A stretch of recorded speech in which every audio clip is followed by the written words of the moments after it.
बिस्मिल्लाहिर्रहमानिर्रहीम अस्सलामुअलैकुम everyone and welcome to my channel ETEA for you. प्यारे दोस्तों, आज अपलोड कर लेते हैं केपीके 7 क्लास जनरल साइंस के एमसीक्यूज के 5 यूनिट्स एक साथ एक ही वीडियो में। ये एमसीक्यूज आप सब दोस्तों को काफी फायदा दे सकते हैं आने वाले एग्जाम्स में। प्यारे दोस्तों, ये बात याद रखो कि ये टेक्स्ट बुक केपीके बोर्ड का है जो कि हर प्रोविंस के लिए इक्वली इंपॉर्टेंट है। Specially it is very important for upcoming ETEA test and even for all competitive exams. ये एमसीक्यूज कंसिस्टेंटली हर टेस्ट में बार बार रिपीट होते हैं। खासतौर पर ईटा की टेस्ट में ये एमसीक्यूज बार बार रिपीट हुए हैं। तो चलिए वीडियो को शुरू करते हैं। वीडियो को शुरू करने से पहले जिन दोस्तों ने अभी तक मेरे चैनल को सब्सक्राइब नहीं किया है तो आप सब दोस्तों से रिक्वेस्ट है कि प्लीज मेरे चैनल को लाइक कीजिए, सब्सक्राइब कीजिए और ज्यादा से ज्यादा शेयर कीजिए। इसमें यूनिट नंबर 1 है प्लांट सिस्टम्स। इस यूनिट के आखिर में जो एक्सरसाइज है इसमें हमारे साथ क्वेश्चन नंबर ए है MCQs choose the correct option, यानी दुरुस्त ऑप्शन का इंतखाब करें। यहाँ पर इस क्वेश्चन नंबर ए में हमारे साथ फर्स्ट क्वेश्चन है the root system which can get water from deep underground sources is. सवाल में कहते हैं कि वो कौन सा रूट है जो डीप अंडरग्राउंड सोर्सेज से पानी हासिल कर सकता है। इसका राइट ऑप्शन है option B tap roots.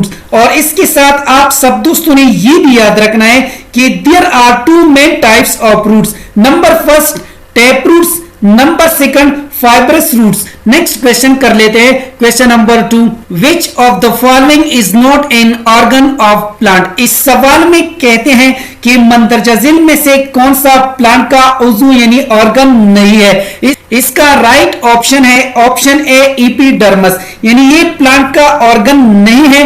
Root, stem, leaf ये तीनों प्लांट्स के ऑर्गन्स है। नेक्स्ट क्वेश्चन कर लेते हैं question number 3 vascular bundles are present in every part of the plant, they are made up of। सवाल में कहते हैं कि वस्कुलर बंडल्स पौधों के हर हिस्से में मौजूद होते हैं। नीचे दी गई ऑप्शन में वस्कुलर बंडल्स कौन से हैं? इसका राइट ऑप्शन है option C xylem and phloem.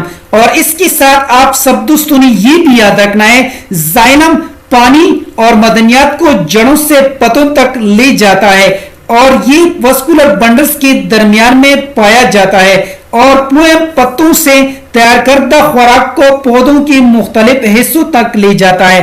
तो इस लिहाज से यहाँ पर करेक्ट ऑप्शन यही है। नेक्स्ट क्वेश्चन कर लेते हैं question number 4 Amna liked to grow plants on her terrace. The plants were getting light and water every day but they were not growing properly. What suggestion can you give her to improve plant growth? इस सवाल में कहते हैं कि आमना को छत पर पौधे उगाना पसंद था। पौधों को रोजाना रोशनी और पानी मिल रहा था लेकिन वो ठीक से बढ़ नहीं रहे थे। पौधों को बेहतर ग्रो करने के लिए आप उसे क्या मशवरा दे सकते हैं? इसका राइट ऑप्शन है ऑप्शन सी, यानी आमना को ऐसा करना चाहिए कि वो पौधे के बर्तन में कंपोस्ट खाद डाले। नेक्स्ट क्वेश्चन कर लेते हैं question number 5 if water available to plants become less then stomata are closed even at day time this protects plants from. इस सवाल में कहते हैं कि अगर पौधों को दस्तयाब पानी कम हो जाए तो दिन के वक्त भी स्टोमेटा बंद हो जाता है। ऐसा अमल होने से पौधों की हिफाजत किस चीज से होती है? इसका राइट ऑप्शन है ऑप्शन सी वेल्टिंग, यानी अगर पौधों को जो पानी हम देते हैं वो अगर मिकदार में कम हो तो इसकी वजह से जो स्टोमेटा है वो दिन के वक्त बंद हो जाता है।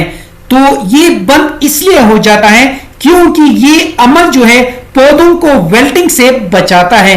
इसका राइट ऑप्शन यही है। नेक्स्ट क्वेश्चन कर लेते हैं question number 6 the protective layer around plant part is. इस सवाल में कहते हैं कि पौधों के हिस्सों के इर्द गिर्द हिफाजती लेयर का क्या नाम है? इसका राइट ऑप्शन है ऑप्शन ए एपिडर्मिस, यानी पौधों के हिस्सों के इर्द गिर्द हिफाजती लेयर का नाम एपिडर्मिस है।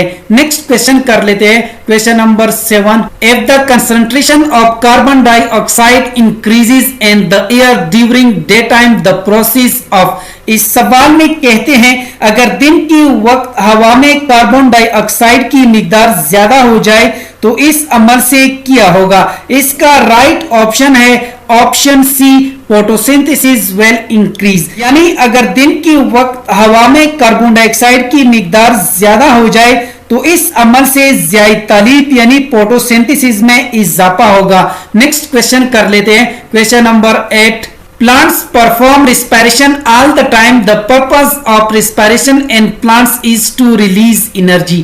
इसका राइट ऑप्शन है ऑप्शन डी, यानी पौधे हर वक्त सांस लेते हैं। पौधों में सांस लेने का मकसद है तवानाई खारिज करना। इसका राइट ऑप्शन यही है। नेक्स्ट क्वेश्चन कर लेते हैं, question number 9। If you stay under trees at night, you can feel dizziness due to।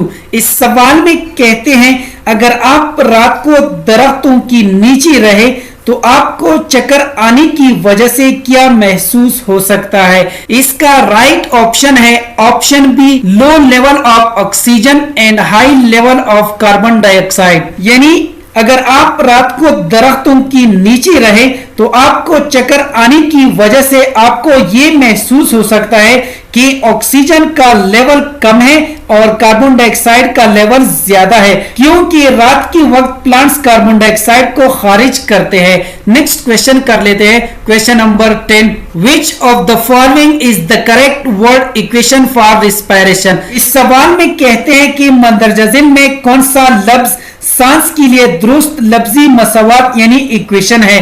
इसका राइट ऑप्शन है option D glucose plus oxygen, यानी जब ग्लूकोज ऑक्सीजन के साथ रिएक्शन करता है तो इसकी रिएक्शन से जो प्रोडक्ट्स हासिल होंगे वो होंगे carbon dioxide plus water plus energy. यहाँ पर इसमें हमारे साथ यूनिट नंबर 2 है। A team of climbers was climbing a high mountain when they reached near top they felt difficulty in breathing because at high altitude there is. इस सवाल में कहते हैं एक टीम एक ऊंचे पहाड़ पर चढ़ रही थी। जब वो चोटी के करीब पहुंचे तो उन्हें सांस लेने में तकलीफ यानी दुश्वारी महसूस हुई। ये तकलीफ किस वजह से महसूस हुई? इसका राइट ऑप्शन है ऑप्शन बी लेस ऑक्सीजन, क्योंकि हाई एल्टीट्यूड पर ऑक्सीजन की लेवल में कमी आती है तो इसलिए इन्हें सांस लेने में दुश्वारी महसूस हुई, क्योंकि oxygen is inversely proportional to altitude, यानी अगर एल्टीट्यूड ज्यादा होगा तो ऑक्सीजन कम होगा और अगर एल्टीट्यूड कम होगा तो ऑक्सीजन ज्यादा होगा। तो इस लिहाज से यहाँ पर करेक्ट ऑप्शन यही है। नेक्स्ट क्वेश्चन कर लेते हैं, question number 2। The exchange of substances between blood and body cells can take place at the capillaries. इस सवाल में कहते हैं कि खून और जिस्म की सेल्स के दरमियान चीजों का तबादला हो सकता है। इसमें कहते हैं कि ये तबादला किस में होता है? इसका राइट ऑप्शन है ऑप्शन ए कैपिलरीज, यानी आर्टरीज को तंग और पतली दीवारों वाली रगों में तकसीम किया गया है जिन्हें कैपिलरीज कहते हैं, यानी खून और जिस्म की सेल्स के दरमियान चीजों का तबादला ये कैपिलरीज में होता है। तो इस लिहाज से यहाँ पर करेक्ट ऑप्शन यही है। नेक्स्ट क्वेश्चन कर लेते हैं, question number 3। A person affected with anemia looks pale and feels tired. All his body cells are getting। इस सवाल में कहते हैं कि खून की कमी से मुतासिरा शख्स पीला नजर आता है और साथ में थकावट भी महसूस करता है, तो इसके जिस्म की तमाम सेल्स क्या हासिल कर रहे हैं? इसका राइट ऑप्शन है ऑप्शन बी लेस ऑक्सीजन, यानी इसके जिस्म के तमाम सेल्स लेस ऑक्सीजन हासिल कर रहे हैं। नेक्स्ट क्वेश्चन कर लेते हैं, question number 4। The exchange of gases between blood and air takes place at. इस सवाल में कहते हैं कि खून और हवा के दरमियान गैसों का तबादला ये किस में होता है। इसका राइट ऑप्शन है ऑप्शन डी अल्वियोलाई, यानी खून और हवा के दरमियान गैसों का तबादला अल्वियोलाई में होता है। नेक्स्ट क्वेश्चन कर लेते हैं, question number 5। Cellular respiration always requires. इस सवाल में कहते हैं कि सेलुलर रेस्पिरेशन को हमेशा किस चीज की जरूरत होती है। इसका राइट ऑप्शन है option A glucose and oxygen, यानी सेलुलर रेस्पिरेशन को हमेशा ग्लूकोज और ऑक्सीजन की जरूरत होती है। नेक्स्ट क्वेश्चन कर लेते हैं, question number 6। Valves are flaps that keep blood flowing in one direction, valves are found in. इस सवाल में कहते हैं कि फ्लेप होने वाले वेल्व्स जो खून को एक डायरेक्शन में बहाते रहते हैं। तो आप सब दोस्तों ने ये मालूम करना है कि वेल्व्स ये कहां पर पाए जाते हैं। इसका राइट ऑप्शन है option C vein and heart, यानी फ्लैप होने वाले वेल्व्स जो खून को एक डायरेक्शन में बहाते रहते हैं, ये वेल्व्स वेन और दिल में पाए जाते हैं। नेक्स्ट क्वेश्चन कर लेते हैं, क्वेश्चन नंबर 7।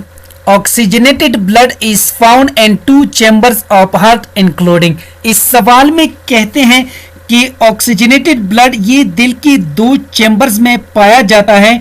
आप सब दोस्तों ने ये मालूम करना है कि इसके अलावा नीचे दी गई ऑप्शन में ये किस में पाया जाता है। इसका राइट ऑप्शन है option C right atrium and right ventricle. Next question कर लेते हैं, question number 8। Which component of blood is liquid. इस सवाल में कहते हैं कि खून का कौन सा कंपोनेंट लिक्विड यानी माया है। इसका राइट ऑप्शन है option A plasma. Next question कर लेते हैं, question number 9। The diagram shows different types of blood cells, which cell is filled with haemoglobin. इस सवाल में कहते हैं अगर इस पिक्चर को गौर से देखा जाए तो इसमें कौन सा सेल हेमोग्लोबिन से भरा हुआ है।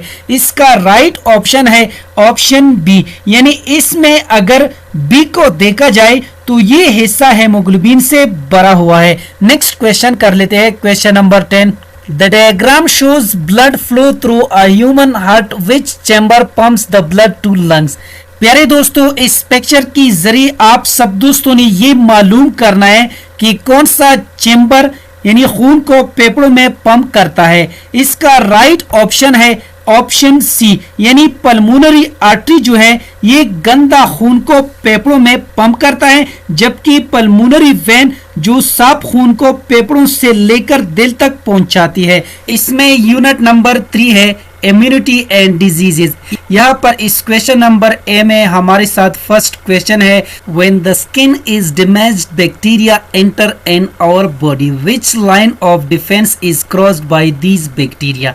इस सवाल में कहते हैं कि जब जिल्द को नुकसान पहुंचता है तो बैक्टीरिया हमारे जिस्म में दाखिल होते हैं, तो इसमें दिफा की किस लाइन को अबूर किया जाता है। इसका राइट ऑप्शन है option A first line of defence, यानी इसमें दिफा की पहली लाइन को अबूर किया जाता है। नेक्स्ट क्वेश्चन कर लेते हैं, question number 2। A newborn baby has less immunity as compared to other people. The baby has only। इस सवाल में कहते हैं एक न्यू बॉर्न बेबी दूसरे लोगों के मुकाबले में कम कुव्वत मुदाफ़ियात रखता है, इसकी वजह क्या है। इसका राइट ऑप्शन है option D इनेट and natural passive immunity, क्योंकि बच्चे के पास सिर्फ पैदाइशी और कुदरती पैसिव इम्यूनिटी मौजूद होती है। और इसके साथ आप सब दोस्तों ने ये भी याद रखना है व्हाट इज इम्यूनिटी। इम्यूनिटी किसे कहते हैं, यानी जिस्म की वो सलाहियत जो मुख्तलिफ फॉरेन बॉडीज को रेजिस्ट करे, इम्यूनिटी कहलाता है।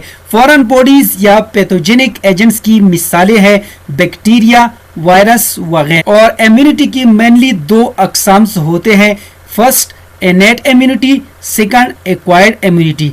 एक्वायर्ड इम्यूनिटी को मजीद दो पार्ट्स में तकसीम किया गया है, active immunity and passive immunity. और इसके बाद एक्टिव एंड पैसिव इम्यूनिटी को फिर मजीद दो पार्ट्स में तकसीम किया गया है, नेचुरल एंड आर्टिफिशियल इम्यूनिटी।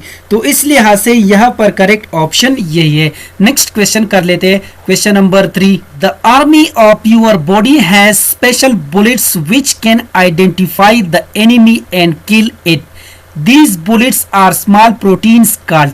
इस सवाल में कहते हैं कि आपके जिस्म की पहुंच में खास गोलियां मौजूद होते हैं जो दुश्मन को पहचान कर मार सकती है। ये गोलियां छोटी प्रोटीन्स होते हैं, तो उसी क्या कहते हैं? इसका राइट ऑप्शन है option B, antibodies. So these bullets are small proteins called antibodies। इनको एंटीबॉडीज कहा जाता है। नेक्स्ट क्वेश्चन कर लेते हैं, question number 4। Third line of defense learns about the enemy and adopts accordingly। It is also called। इस सवाल में कहते हैं कि दिफा की तीसरी लाइन दुश्मन के बारे में जानती है और इसके मुताबिक डाल लेती है। इम्यूनिटी की ये कौन सी किस्म है या उसी क्या कहा जाता है? इसका राइट ऑप्शन है ऑप्शन ए, एडॉप्टिव और लर्न इम्यूनिटी। और इसके साथ आप सब दोस्तों ने ये भी याद रखना है, एडॉप्टिव इम्यूनिटी ये वो इम्यूनिटी होती है जो पैदाइश की बाद हासिल होती है। इसमें दिफा की तीसरी लाइन भी शामिल है। ये जरासीम की शनाख्त करता है और ख़ास किस्म की सफ़ेद खून की सेल्स यानी टी सेल और बी सेल बनाना शुरू कर देता है। नेक्स्ट क्वेश्चन कर लेते हैं, question number 5। Beenish is allergic to dust and pollen, her health issue is ARN। इस सवाल में कहते हैं बीनिश को डस्ट और पोलन से एलर्जी है। ये एलर्जी किस वजह से है?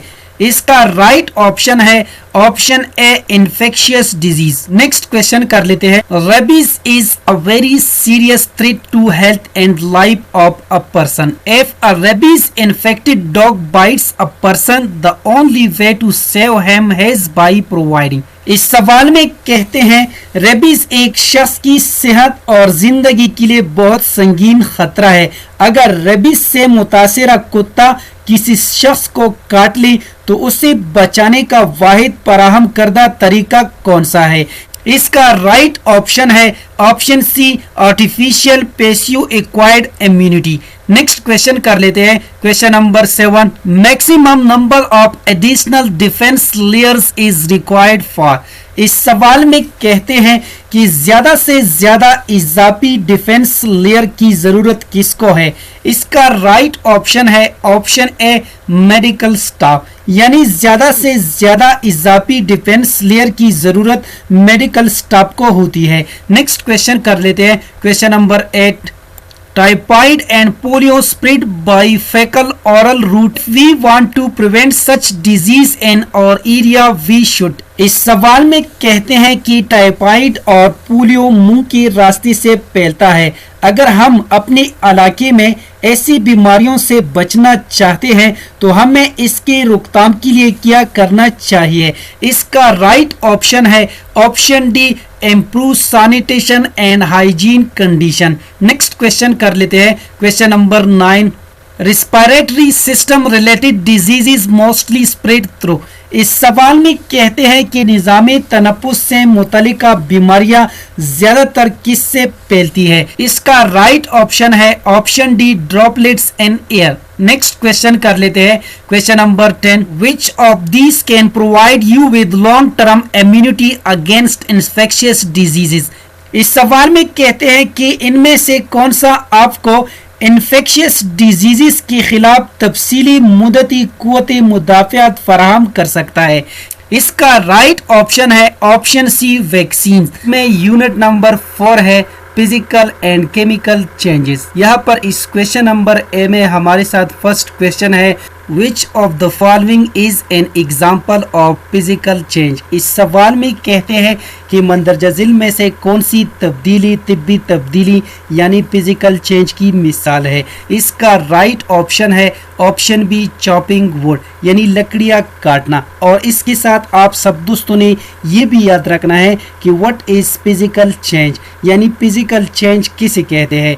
ऐसी तब्दीली जिसमें कोई नई चीज़ पैदा नहीं होती, जो काबिल वापसी हो और अंदरूनी खुसूसियात वही रहे, तो ऐसी तब्दीली को कहा जाता है फिजिकल चेंज। जैसा कि पानी बर्फ़ में तब्दील हो जाए या बर्फ़ पानी में, ये आसानी से वापस हो जाता है। और इसी तरह शीशा तोड़ना, लकड़ियाँ काटना, ये फिजिकल चेंज की मिसालें हैं। नेक्स्ट क्वेश्चन कर लेते हैं, question number 2, which of the following is an example of chemical change.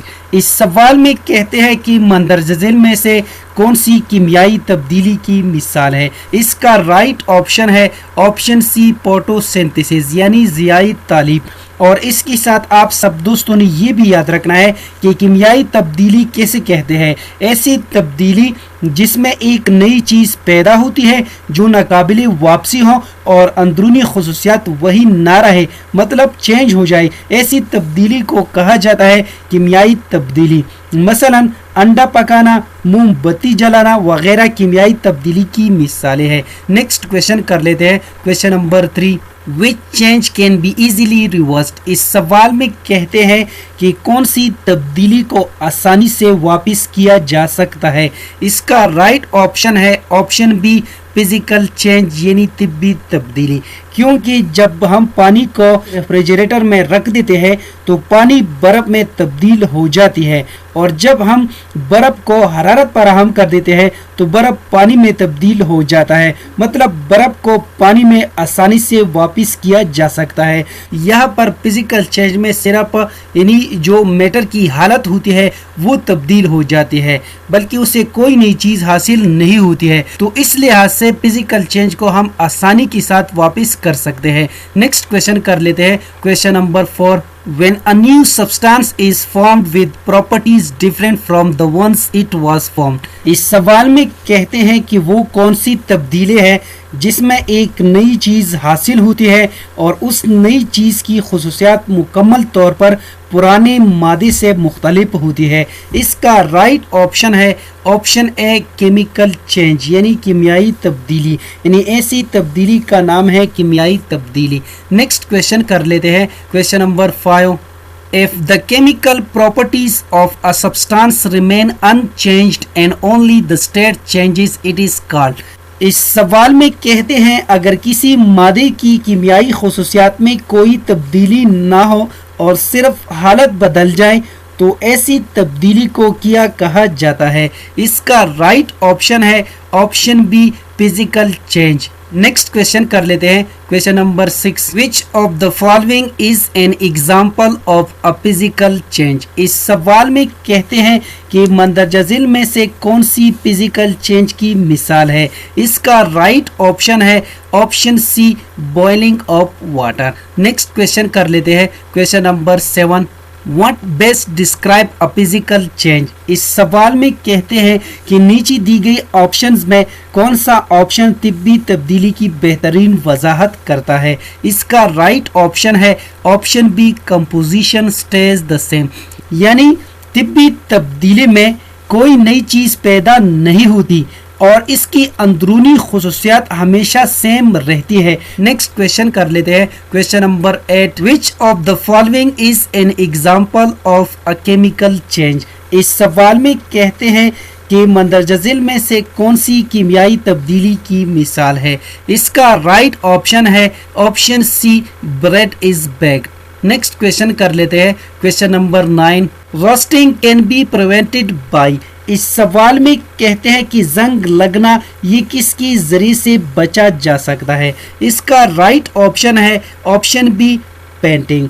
प्यारे दोस्तों, जैसा कि आपको मालूम है कि जब हम आयरन को बाहर रख देते हैं तो कुछ दिन बाद यही आयरन कुछ अलग सा नज़र आएगा, क्योंकि जब आयरन हवा यानी ऑक्सीजन के साथ रिएक्शन करता है then it becomes a different material called iron oxide which is reddish brown and has rough edges. Next question कर लेते हैं, question number 10. Milk turn sour this is a. इस सवाल में कहते हैं कि जब दूध खट्टा हो जाता है तो ऐसी तब्दीली को क्या कहा जाता है. इसका राइट ऑप्शन है ऑप्शन बी केमिकल चेंज, यानी किमियाई तब्दीली. यानी जब दूध खट्टा हो जाता है तो ऐसी तब्दीली को किमियाई तब्दीली कहते हैं. Structure of an atom. यहाँ पर इस क्वेश्चन नंबर ए में हमारे साथ फर्स्ट क्वेश्चन है न्यूट्रॉन्स कैरी. इस सवाल में कहते हैं कि न्यूट्रॉन ले जाते हैं, यानी कि न्यूट्रॉन कौन सा चार्ज ले जाते हैं.